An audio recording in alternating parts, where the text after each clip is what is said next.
My name is Dr. Jacob Wilson. I'm on the Scientific Advisory Board of Dymatize Nutrition, and I also have a laboratory at the University of Tampa where we specialize in building muscle as well as bodybuilding and how to lose fat and get shredded. You name it, we can actually look at it. I want to bring this sport to a new level with the latest that science has to offer.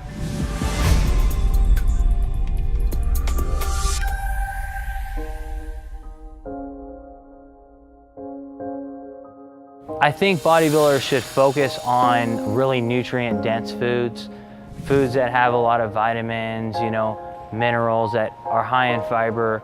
These things are really good for not just bodybuilding, but they're good for health. Obviously, if you look at muscle, protein is going to be really critical. And that's been a lot of my research is protein and amino acids. And I think a lot of people, when they think about optimizing protein, the biggest question is like, oh, how much protein do I need a single day? But really, I think my philosophy is that they're going about it the wrong way. They got to focus on how much protein should I have at each individual meal, and then how frequently can I consume my meals. So basically what we would say is for an average 180-pound guy, probably around 30 grams of protein, 40 grams of protein is going to optimize that muscle building response. That will obviously go up when you have like a 250-pound guy. Now what we found though is in between meals, branched chain amino acids will actually keep protein synthesis spiked. So what I recommend is having something like 4-5 meals a day. In between, have snacks with like branched chain amino acids in between those meals. And for those of you guys who are really into bodybuilding nutrition, you know that leucine is the king of branched chain amino acids. You need about 3 grams of leucine per serving. So that's actually what 30 to 40 grams of protein is giving you. It's giving you 3 grams of leucine. Then you have branched chain amino acids in between meals, and that will maintain protein synthesis. So once you have your protein figured out, then you're talking about your energy. And that's gonna come from obviously carbohydrates and your fats. And it's obviously gonna depend on how hard that you're training. If someone's training 3 days a week, obviously they're not gonna need as much energy. If someone's training twice a day, those carbohydrate needs are gonna go up. It's important that individuals obviously select out good choices, particularly like if they're trying to diet. If someone's selecting like really, really high calorie density foods, it's gonna be harder to lose fat. So that's where someone might select out higher fiber foods and things of that nature. But there's such a world of nutrition that you can go into.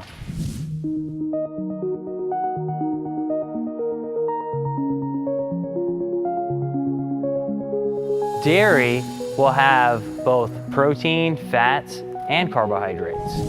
And so it's how the dairy is prepared, how it's strained, how it's filtered, that will determine whether you're getting a lot of lactose, which is the high amount of carbohydrate in there, or a lot of fat, or just more of the protein. For example, with whey protein, you're filtering out that protein. Same thing with things like casein. So it's a very high quality source of protein that's mixed in with carbs and fats. And then how you prepare it will determine what you're getting out of it.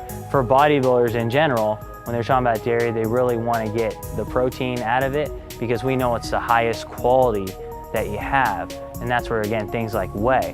One thing I'll say about dairy is studies are showing more and more servings of dairy people have per day, the healthier they are, the leaner they are, the more muscle they have. So it's the perfect source of protein that we know of. And then all the animal-based sources for protein are gonna be ideal. So if it's animal-derived, it's gonna be ideal. So if it's not whey or egg-based, then you're talking about things like lean meats, like lean beef, lean steak is good. It'll make you grow. Lean chicken, turkey, things of that nature. Salmon is excellent. It's not just gonna be excellent for muscle growth and the high quality in protein, but it's gonna give you things like omega-3 fatty acids, which are also gonna help you stay lean.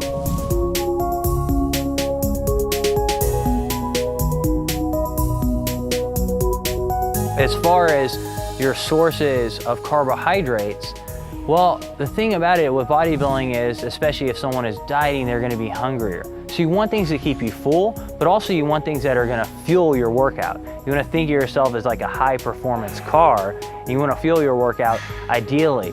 And that's gonna be with more of the moderate to low glycemic carbohydrates, things like oatmeal, sweet potatoes. Dr. Don Layman recommends basically that if you're looking at a carb, you're like, oh, which bread do I select?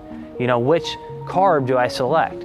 You wanna always keep your ratio of carbohydrates to fiber at 5 to 1. Well, it can go lower than that, but for example, if you have a piece of bread and it says 20 grams of carbs, 5 grams of fiber, it's 4 to 1. That's perfectly in that range. But if you have another piece of bread, 20 grams of carbs, 2 grams of fiber, that's 10 to 1.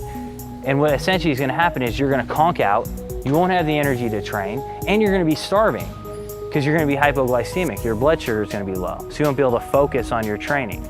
So that's why I recommend selecting things like that out. One thing we also know is that the type of carbohydrates and proteins that you select out and fats are gonna be specific to the time of day. So when you're done training, it's okay to have a higher amount of carbs. It's okay possibly to have a little bit higher glycemic carbs after you train, meaning like lower fiber after you train, because you replenish your carb stores faster. And you're more in a state where you're less likely to store fat. But when you wake up in the morning, it's a whole different issue. One thing that we know is that you can program your metabolism for the entire day. In that case, you actually want to be more conservative with the carbs and have a little bit higher fat with breakfast. So your carbohydrates should be more fibrous in nature. It's okay to have a little bit of fat, like, you know, whole eggs as well with breakfast. And what we found is that when you do that, I'm not saying limit your carbs for the whole day, because a lot of times people will go, oh, you're saying to limit my carbs the whole day? No, I'm saying that if you lower your carbs with breakfast and increase the fats and have high amount of proteins, you program your metabolism the rest of the day to metabolize fat instead of carbohydrates, which means you spare your carb stores and you're leaner at the end of the day. And studies are coming out more and more showing this.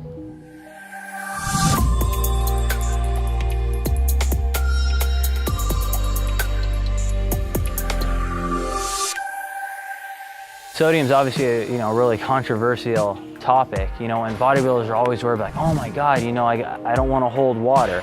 Really, the only time that they're worried about holding water is going to be pre-contest, and it's always going to depend. If someone's doing CrossFit, for example, they're outside oftentimes with no air conditioning and they're sweating a lot. They might lose a liter of fluid. They might lose a couple pounds of fluid, and with that, they're going to lose sodium.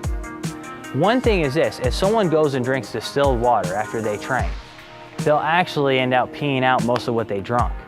Sodium holds on to that water. So it's okay to have things with electrolytes and with sodium. If you trained really hard and you sweated a ton, it's okay to put some salt on your food. You don't have to freak out, because if you have a little bit extra water, it doesn't mean that you're storing fat. But in reality, again, hydration is critical. Going back to the cell swelling theory, we think muscles grow because they swell. So if you're dehydrated, studies show that cells might actually get smaller. That's the opposite effect.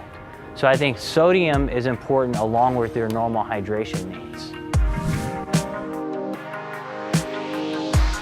If you do eat something that's bad, you have to factor it into the entire day. Doesn't mean that's the end of your life. And a lot of bodybuilders are freaking out, oh my God, I do 5 hours of cardio the next day. Hey, it happened. Just get back on your diet, overall. But obviously, times like special occasions, it's Christmas, if it's your birthday, if it's a friend's wedding, yeah, it's okay to have a piece of cake, you know what I mean? Just go back on your program after that.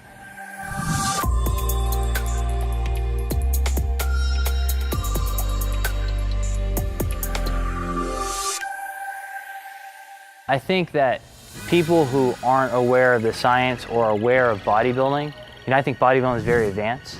Bodybuilders are very advanced. They understand a lot of things that general society don't. But if you ask someone in general society like, oh, I'm gonna lose weight, or I wanna get my body better, and then they cut out like all the meats in their diet, and all they're eating is, a bunch of pasta and a bunch of fruit and almost no protein, and they think that's healthy, right? But in reality, it's not, because you're giving your body a bunch of energy, but you're not making your muscles work. Every time you take in protein, your muscles actually have to work to increase protein synthesis. It drains the muscle of energy. So now you can use those carbs to fuel the energy. But if you just have a bunch of carbs and a low amount of protein, you're not in a good spot. And I think if you look at our society, obesity unfortunately is going up and up and up, and overweightness is going up and up and up, and in kids as well. One takeaway with nutrition is you gotta be consistent with your program. So if you start a new diet and like 2-3 days later it's not working, you're like, oh my God, what's going on? Honestly, bodybuilding's a long process. Like you see these guys on stage, it didn't happen in a week, right? It's years of focus and dedication. Same thing in nutrition. You come up with a game plan, you stick to it, see how that's working for you. What I want is this. There's so much misconceptions out there. There's so many myths out there. I want people to be educated.